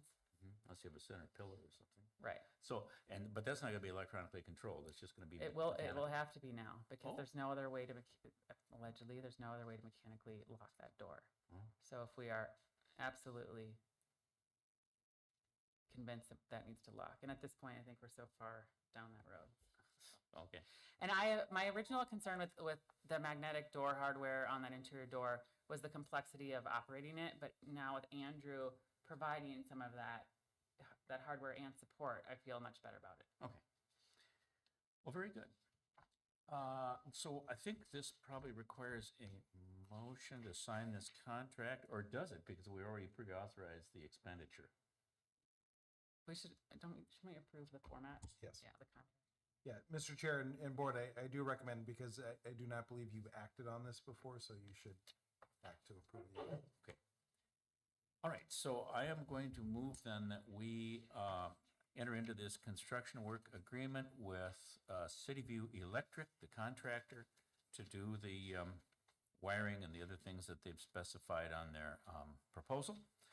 Do I have a second? I'll second. Moved and seconded. Any discussion? John, anything? Anything further? All right, probably roll call because it involves the expenditure of funds, I would imagine. Chairman Moosberger, Aye. Supervisor Dana, Aye. Supervisor Buelow. All right, thank you very much. So we'll proceed with that contract. Anything else on this topic or any other topic? Please. No, the town hall renovation should be done February 7th-ish, so the bathrooms will be back online soon. That'll be nice. Is that in time for our next meeting? Should be. Great. Hold them to it. We're not using the bathroom outside in this weather, so they need to get that done. I mean, if we have to, we have to. Yeah, I like the idea that it's going to be done by our next meeting. That's good. I guess for clarity, the delay on the whole town hall is because of some architectural code issues and through no fault of the board or the building committee or our Or building. the contractor. Or the contractor. Yeah. Yeah. So just wanted to clarify there. Very good. Well, thank you for all your work on this. Because you're making a complex process move smoothly, and I appreciate that. That's good. Appreciate it. All right. let's see, okay, so now it's my turn, and so what have I got? Okay, so, a couple of things. One, we've got, we share 30th Street with Baytown. 30th Street is one of our failed roads. We want to fix it. We need to get Baytown on board to share the cost, because we don't want to bear the entire cost ourselves in West Lakeland. So to that end, I appeared before the Baytown Town Board at their last meeting, which was a week ago Monday, on the 6th of January, they met. The Baytown Town Board is a new group of people. 3 of the 5 members of the Baytown Town Board just got elected, and January 6th was their very first meeting. So they had only really held their office for about 2.5 hours when I spoke to them about this. And they seemed amenable to sharing the cost. And of course, I mean, I previously, ahead of time, I shared with some of their members, you know, what the cost, the estimated cost was. This was a breakout of the 30th Street part of the project that the engineers provided us. And the 30th Street part of our road reclamation project is about $770,000. And so we've asked Baytown to share that on an equal basis. And as I say, they seemed amenable to that. So we had Troy draft a proposed joint powers agreement. And my desire is to have us do Baytown for their review and approval at their next board meeting, which is, I think, probably going to be the first Monday in February. That should be like the 3rd. Our town hall won't be quite finished yet, but there's, I might just go to their meeting just to have a warm place to go, you know, and everything. And hopefully if they agree and adopt it, we both sign it, we'll have a deal where we'll split the cost 50-50, and then we can go ahead and do it in 2026. That's to give Baytown a little bit of time to get their financing together and so forth, because this is a newer thing for them than it is for us. We've been working on this for quite a while, and they'll just have to get started on it right away. And so that's kind of the lay of the land. If they say no, then I think we have to pull that part of the project from the overall project. Because I don't think we want to finance that ourselves as a township, because it's half their responsibility. We've got the joint powers agreement form here that Troy drafted. I think everybody's had a chance to look at it. I don't know if it's appropriate for us to, I suppose we should vote on it and approve it as to form. I don't know if we really need to sign it right now or wait until we see if Baytown's willing to sign it, or I don't know, what do you suggest in terms of how to proceed here? Yeah, so Mr. Chair and Board, this is still a draft. So just sitting here, I noticed a couple things that need to be tweaked. But really, if the board, you know, given the time constraints here, if you really do want to move forward with it, I do think the board can approve the joint powers agreement and authorize it to be signed once it's in final form. So that way you do have something, because I certainly can make changes in time for the Baytown meeting. So you can present it to them and see if they're willing to sign on to it. So it's the idea of, if the board approves this tonight, it's with the understanding that I'm gonna have to make a couple tweaks. There's a reference to a joint meeting in here that I really don't think is appropriate, given the fact that this is a piece of a larger project that you're doing. This is some legacy language from an agreement I wrote where it was truly a joint project. So there are a couple tweaks like that, but other than that, I mean, really this agreement is, we as West Lakeland are agreeing to undertake this project. We're going to oversee it. We'll contract for it and administer it. You know, deal with everything about it, and we're expecting you to pay half the cost. I mean, that's really what it comes down to. Yeah. Okay, great. All right, so maybe the appropriate thing to do would be for us to vote on whether to approve this and to authorize. In fact, I'll make the motion that we we approve this in principle and authorize me and the town clerk to sign it when the final tweaks have been made to it, council, and authorizing me to present this to the Baytown board for their approval and signature at their February meeting. Do I have a second? I'll second that. Any discussion? I can't find it now, but when I read a version earlier, there was something about a 1-year warranty. Is it typical? I guess it's a Chad question for 1 year, or I usually see 2-year warranties on roads, but what's standard? Standard practice is 1-year warranty after final acceptance. Okay. To at least get it through one construction cycle. If I'm doing deeper utilities or something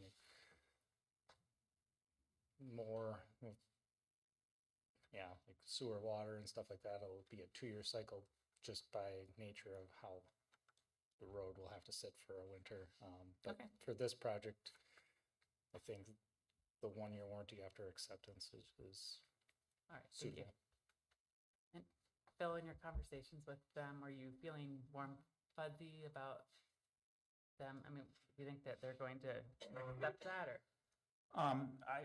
They seemed amenable to this when I spoke to them. There was one board member there that I think after the meeting, he came up to me and he thought maybe there would be some cheaper way to do it or something, you know, and so I don't know, I don't have 100% approval of this from them at this point, but I did have the feeling that most of the board members thought this was a prudent thing to do. What I'd like to do is provide this to them in time for them to provide it to their attorney, give him a little time to, you know, look at it and decide whether he likes it. And, you know, so they get some lead time before their next meeting, and hopefully they'll be in agreement in February. But Troy, you had a point, I think. Yeah, so Mr. Chair, I was gonna make that exact point. The goal would be for me to make my changes here shortly, so then it can be reviewed by their attorney. And that's part of the, once it's in final form, you know, because they may have changes and, you know, kind of go back and forth. So that's the idea, that once it goes back and forth, hopefully it gets into a position that we're both comfortable with, so then it can be approved by Baytown and signed. So that is the goal. And would you envision that Carrie and I would sign it right away when you come in with your corrections, or would you envision that we'd wait until we see if there's going to be changes requested by Baytown? So, Mr. Chair, I would just recommend that you wait until Baytown acts on it. So, you know, we've approved this at our meeting. It's before you, you know, hopefully your attorney's reviewed it by now, and you know, here it is. Perfect. So hopefully all that can be done in fairly short order here, so we're ready to go in February. Okay, and if you think it would be, you know, helpful to communicate directly with their attorney, you know, feel free to do that too, just to short circuit the, you know, process. Sure. Okay. All right, so any other comment or question regarding this before we vote on it? So all those in favor of proceeding with the joint powers agreement with Baytown for this 30th Street project, please signify by saying aye. Aye. Aye. Opposed, nay? So that, the ayes have it. Thank you very much. Okay, next item would be the 18th Street cul-de-sac issue. Rears its ugly head again. Just by way of background,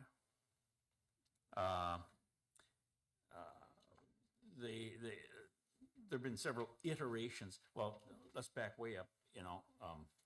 The county wants to terminate the entrance onto Manning from 18th Street. They think it's an unsafe intersection, and I think they're probably right. I've heard a lot of people say that you take your life in your hands trying to enter Manning off of 18th, and not just your life, but somebody coming down, barreling down Manning too.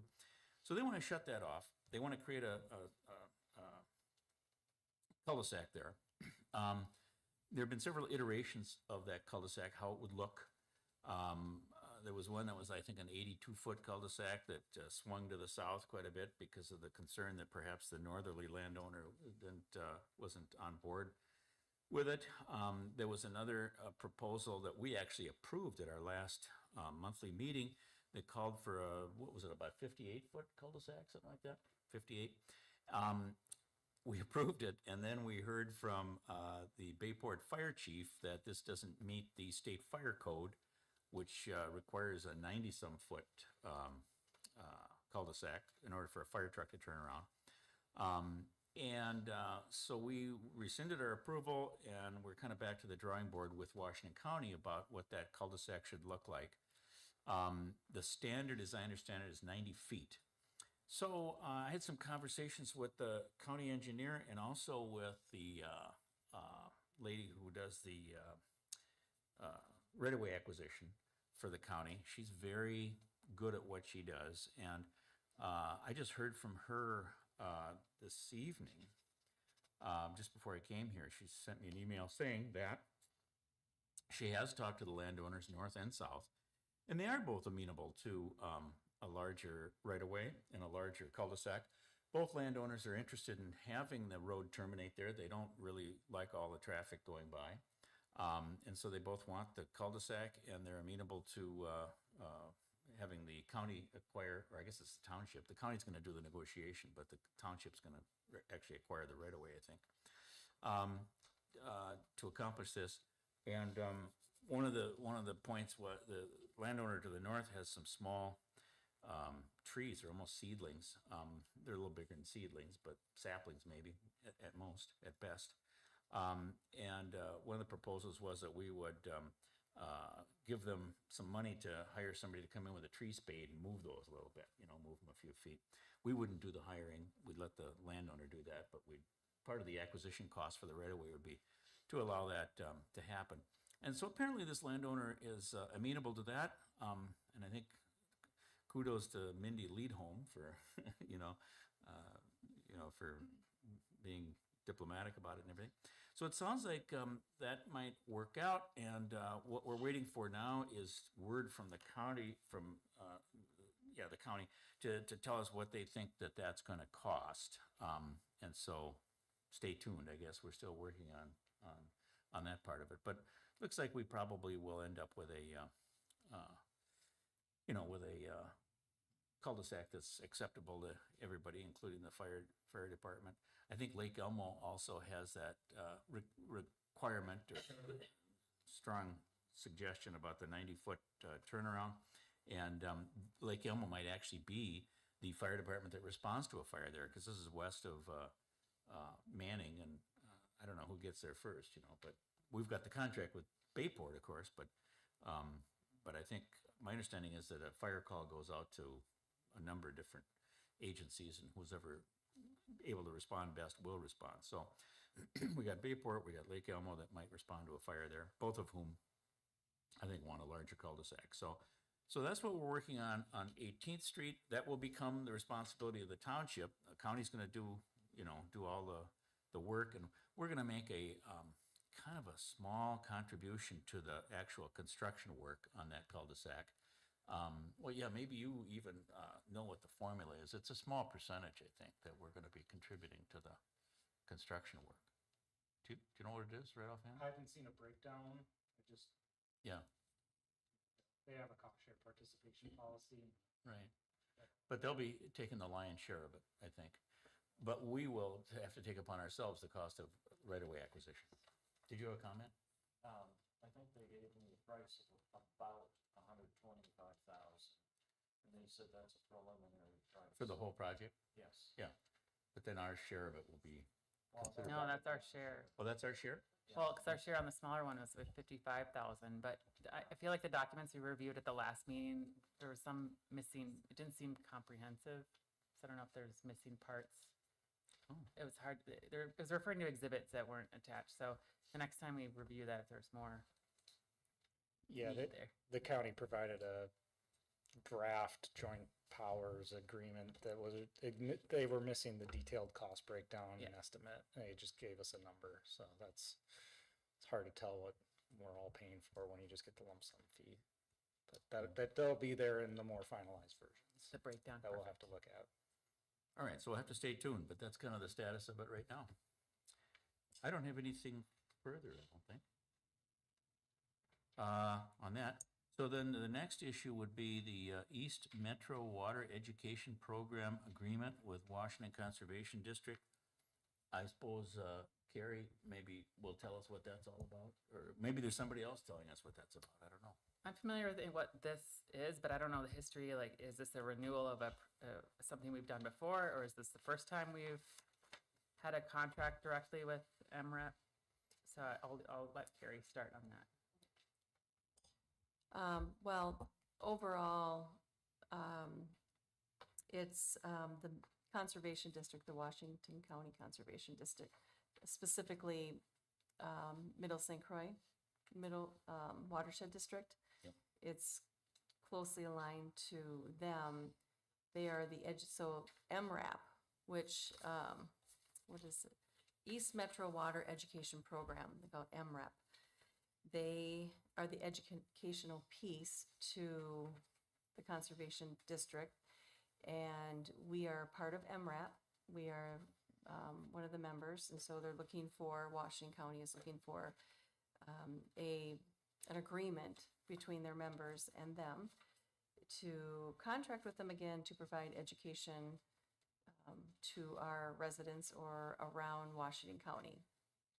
So we did have a contract before, Okay. and I don't know how far back it does go, but I believe it was 3 years, and they're asking, that was about roughly $750 per year for that 3-year contract.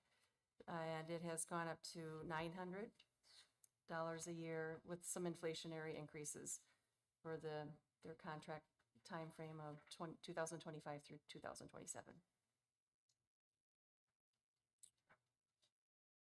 Is this something we're sort of obligated to participate in? Well, Troy reviewed it, and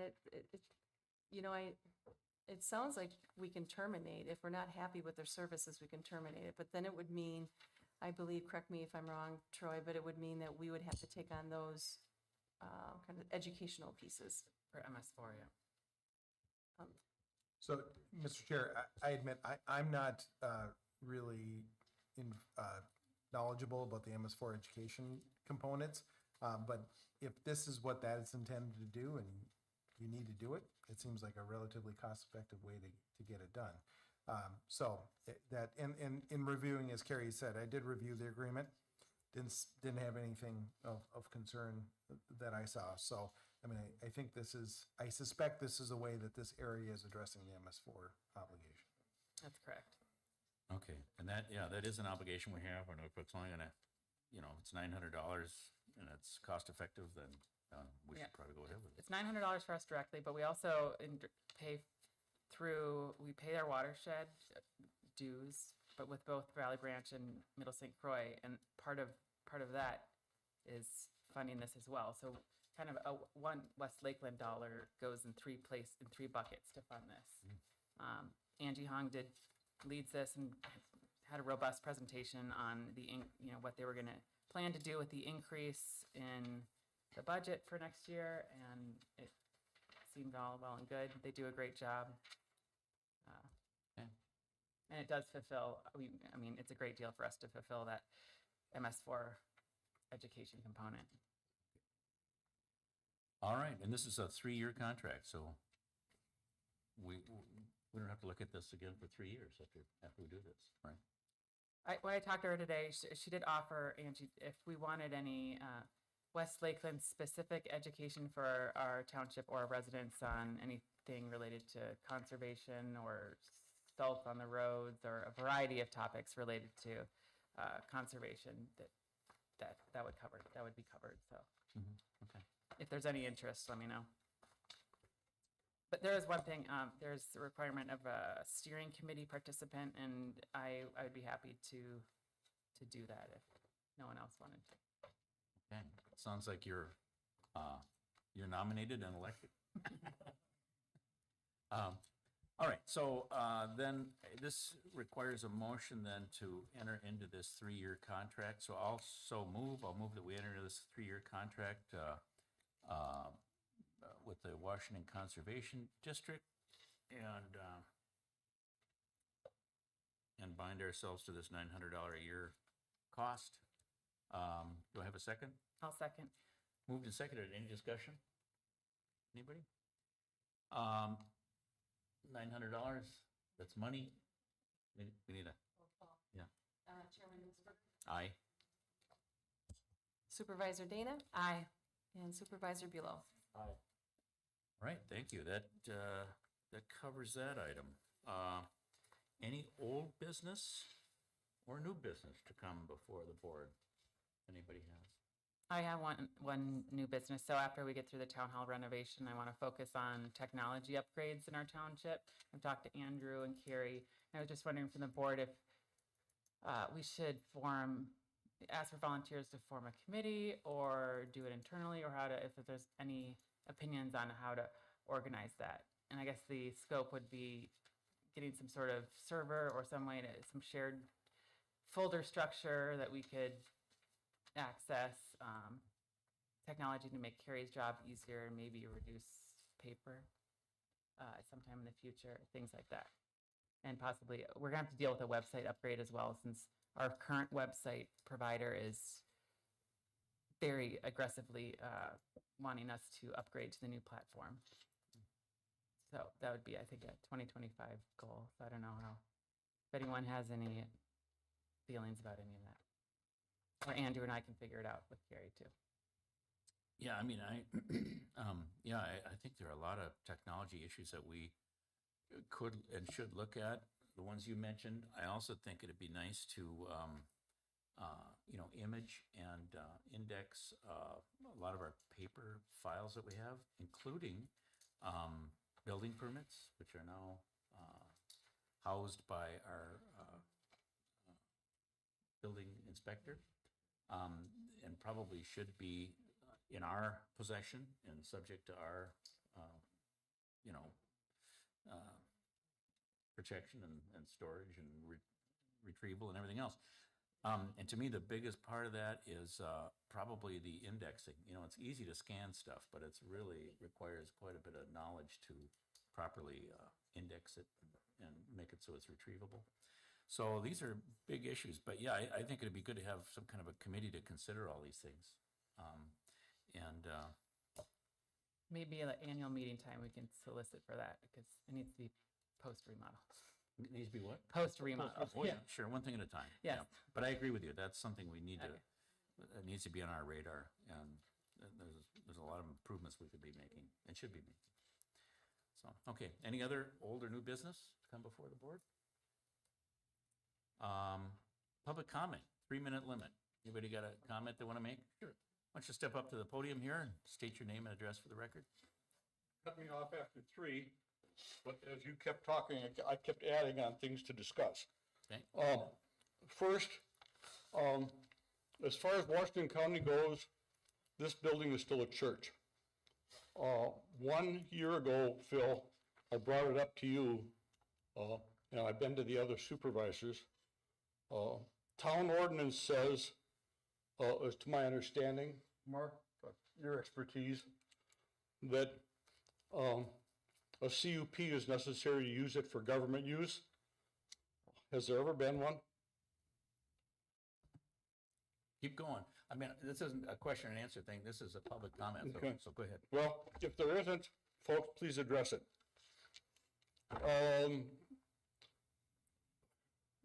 Troy, maybe it's a question, maybe I can't ask a question. You passed an ordinance tonight based on revisions from an ordinance that was rejected a month or 2 ago. Did that require a public hearing? It's my belief it didn't, but keep going. I mean, if we need to get back to it. Okay, the written agreement with Baytown on 30th Street, have we ever put together an agreement with Baytown on maintenance on 30th Street, on the shared portion? Because my understanding is all a gentleman's agreement as to who plows when. I believe it needs, you want to put it in writing. Next item is the planning and zoning position. There's, I believe, overlap with that, with the position that you 3 share, and that is that of zoning administrator. And the current position of zoning administrator and board member leads you to problems as it is right now. So you really want to look at that and see whether or not that can be taken care of. And, Mark, do you know, is the version that you got, is it, how current is it? Is it through cannabis or is it cut off before that? Because it's been since it's been turned over to them, we've kind of been a moving target. And maybe I can't ask questions, but, But your point is well taken. You want us to take that into account. yes, Yeah. please. Sure. Have a nice day. All right. Your name and address? Huh? Just state your name and address. I think everybody knows my name and address. We have it on camera. Yeah, there's Vince folks- Anderson, they know me. Your address. Okay. All right, thank you. Is there any other, are there any other folks that want to make some public comment within that 3-minute limit? Any other public comment? If not, I would entertain a motion to adjourn. So moved. Moved and seconded. All those in favor say aye.